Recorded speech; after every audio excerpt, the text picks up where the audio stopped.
তো হ্যালো সবাইকে। তো এই যে আমি রেডি সেডি হয়ে গেছি, তো আমি যাচ্ছি জামনগর। আমি একাই যাচ্ছি, বিকজ আমাকে খুবই এমার্জেন্সি তাড়াতাড়ি যেতে হচ্ছে। এখন যাওয়ার কোনো প্ল্যান ছিল না আমার। তো আমি এখানে রেডি হয়ে গেছি স্নান টান করে একদম।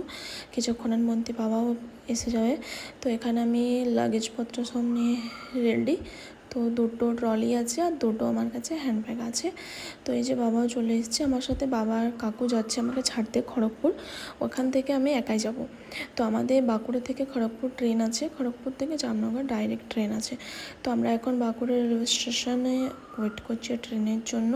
জানি না কেন, আমি যতবারই ট্রাভেল করি ততবারই আমার ট্রেন লেট থাকে। কোনো সময় দেখি না যে ট্রেন আমার পারফেক্ট টাইমে এসে পৌঁছেছে।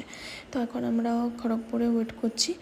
তো 10টার সময় ট্রেন ছিল, ট্রেন এসেছে 1টার সময়। এই যে ট্রেন আমাদের চলে এসেছে, এবার উঠবো।